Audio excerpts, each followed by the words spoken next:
Hola, mi nombre es Emiliano Sánchez Quintero y hoy les vengo a hablar de uno de mis temas favoritos, la batalla de las Termópilas. Seguramente ya habían visto o al menos escuchado hablar de esta película. Para los que no la han visto, esta película trata de cómo 300 espartanos pelearon contra un ejército de miles de persas. Esta película está basada en hechos reales, la batalla de las Termópilas. Y esta película usa mucha magia y fantasía, pero lo que en realidad pasó fue mucho más interesante.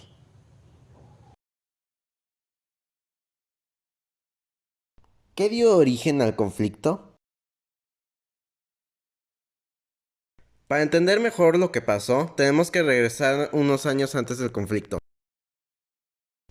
En el año 539 a.C., Ciro el Grande expandió el imperio persa al punto en el que ya ocupaba la mayor parte de los territorios de Asia, incluidas las poblaciones griegas costeras. Pero luego, en el año 495 a.C., una ciudad llamada Mileto se rebeló en contra del imperio persa.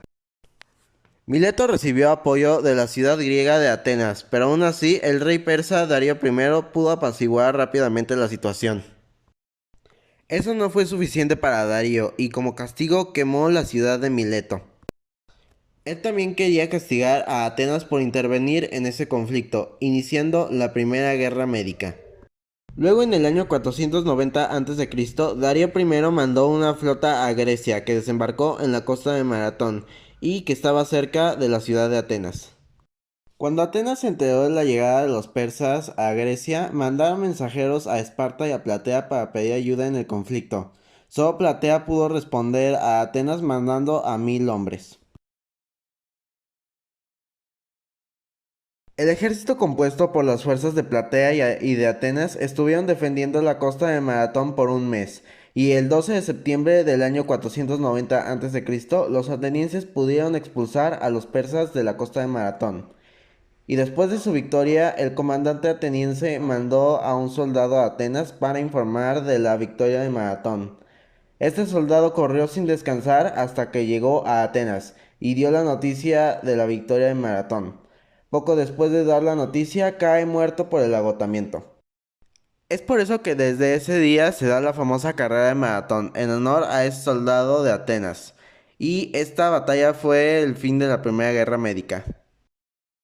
Después de su derrota en Maratón, Darío I hizo un nuevo plan para atacar a Grecia. Pero al año siguiente de ser derrotado en Maratón, falleció por causas naturales y su hijo Jerjes I pasó a ser el nuevo rey. Luego en el año 480 a.C., Jerjes I invade Grecia con 2 millones de hombres y con 1200 barcos, según el historiador Heródoto. Al enterarse de la llegada de Jerjes a Grecia, los atenienses pidieron ayuda a los espartanos para combatir a los persas.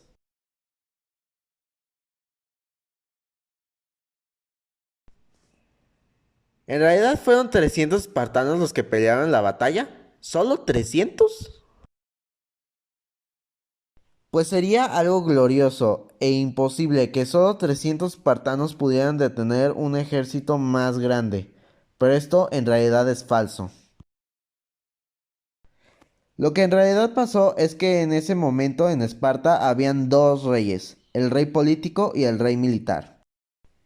El rey político no quería ayudar a Atenas porque se acercaban las fiestas carneas, y en estas fechas estaba prohibido realizar movimientos militares. El rey militar, que se llamaba Leónidas I, sí quiso ayudar a Atenas, aunque por las diferencias que habían entre los dos reyes, Leónidas solo pudo reclutar a 300 hombres. Leónidas eligió a las Termópilas para enfrentarse a los persas, ya que era un paso muy estrecho y eso le daría ventaja a la hora de pelear. Durante el camino hacia las Termópilas, otros ejércitos de otras ciudades-estado griegas se les fueron uniendo, aumentando el número de soldados al ejército. El ejército estaba conformado por 300 espartanos, 700 tespios, 2120 arcadios, 1000 locrios, 400 tebanos, 400 corintios, 80 micenos y 1000 ópitas focenses. Con la suma de estos ejércitos, el resultado es de 6000 hombres que protegieron el paso estrecho de las Termópilas. Y cuando Jerjes vio el ejército del bando griego, no era lo que él esperaba, porque él tenía en claro que Grecia no estaba tan unida y pensó que sería fácil invadirla. Entonces se quedó 4 días pensando en una forma de derrotar a los griegos. Al quinto día, harto de esperar, mandó a una primera oleada de soldados, sin ninguna estrategia, solo con la instrucción de llevar el enemigo con Jerjes.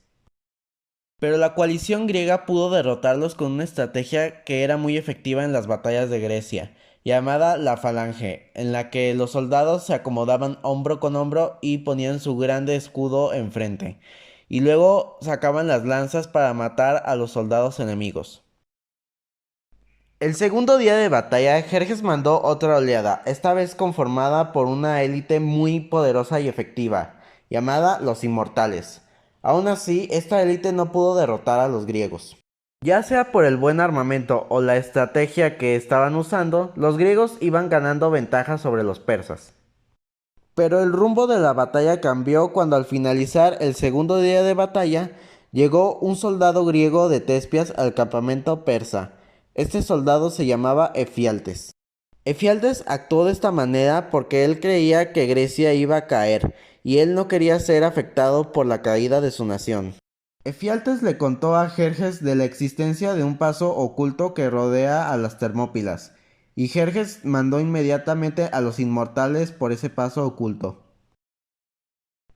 Anteriormente, Leónidas puso a un grupo de soldados focenses a defender y vigilar ese paso, pero al momento en que los focenses vieron a los inmortales acercarse, huyeron para volver a sus pueblos.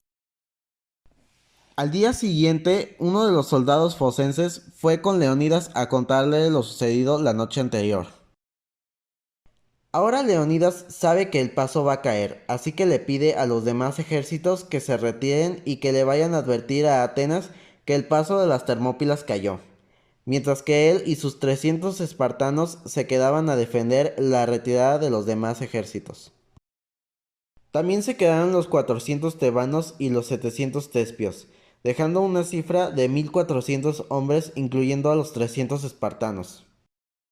El último día de batalla inició como los días anteriores, con los griegos ganando ventaja sobre los persas, hasta que los inmortales les llegaron por la retaguardia y el ejército griego se dispersó. Ahora el ejército griego no peleaba para defender el paso, más bien peleaba para sobrevivir, peleando solo con espadas, lanzas y de ser necesario con sus propios puños. Aunque al final todos sus esfuerzos no fueron suficientes, y después de 7 días de batalla, los griegos fueron masacrados, dejando el paso desprotegido. Las bajas del bando griego fueron de los 1400 hombres que se quedaron hasta el último día de batalla, mientras que las bajas del bando persa fueron de 25.000. ¿Qué importancia histórica tuvo este hecho en Grecia?